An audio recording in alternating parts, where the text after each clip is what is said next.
number Kasi naman po pamukbang. si kay Sasha para po mag-explain po siya doon para po doon sa nangyari. Kasi Bali, pamukbang. tumawag na rin po si Major Jojo. Hindi pa rin ba siya sa kanyang pwesto?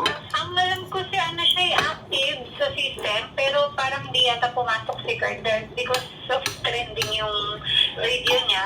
Natatakot din siguro siya or baka gusto niya si agency lang po muna siguro makausap.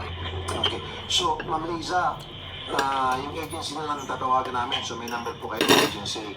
Yes, sir. Sino po pwede kausapin doon? Si Mr. Egglet. Okay. Ako. Hello po. Hello po. Pwede makausap si Sir Ekle? Ayun lang po, sir. May meeting po sa taas. Wala ko si Mr. Ekle. Opo. Pwede makausap yung operations manager? Wala po, sir. Nandun din po. Sino po sila? Sir, siya po na safeguard. Okay. Si Rafi Tulfo po ito sa TV5. Ano po kayo sa safeguard, ma'am? Correct po. Wala po pwede Bakit? makausap sa safeguard. Wala Kikinig? po, sir. So, nag-meeting na po yung mga opisyal ninyo.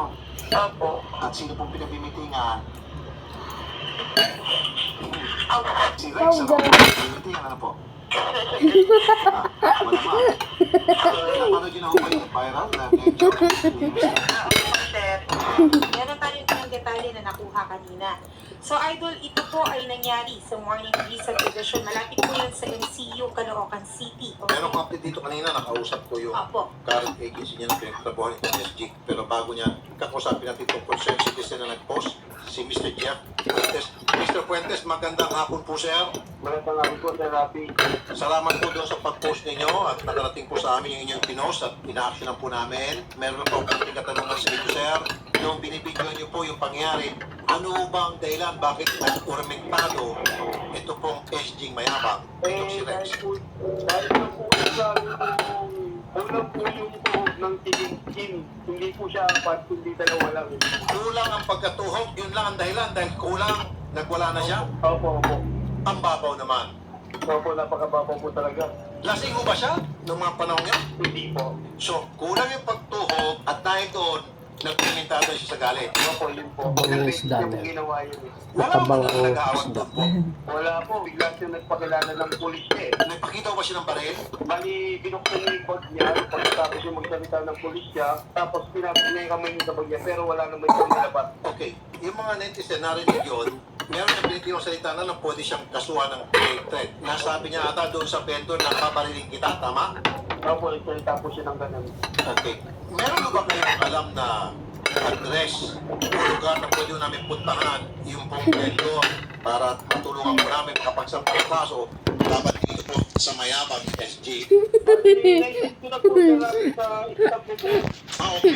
Listen na. Sige po. Naisip ko na po. Ano oras nangyari po yun, sir? Yung pagwawala? 8:47 bago po magdiling.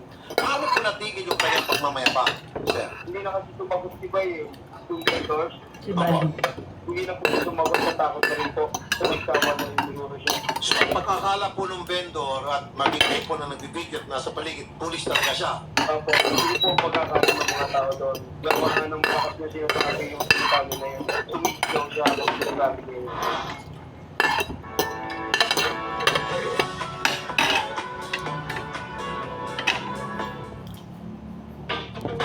You've got the best deals on delicious food.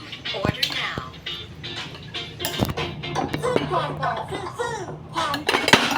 Sige, laro pa, nak. Kumakain kasi kumain. Laro pa. Bakas na sinasabi yung salita niya na yun. Tumitigaw siya ang sinasabi niya yun. Kumain ka na. At habang nagbubunga nga siya, yung kanyang kamay pinatong sa loob ng bag na akala ninyo may pa talaga. Kaliwa Opo, yung opo. kutsara. Okay. Kukontakin po namin yung pong vendor para masamahan po namin sa mga kinukulang makapagsampa ng kaso. Ngayon pa lamang kami po labis-labis nagpapasalamat sa inyo, Mr. Jeff Fuentes. Sir, mabuhay ka, sir. Salamat po, Sir Rafi Dolfo. God bless po. Ito, si Chairwoman Lala Benuya, makakausap natin sa Barangay 84. Ma'am, ano na pong status? Ang balita ko, pagharapin daw po itong biktima, itong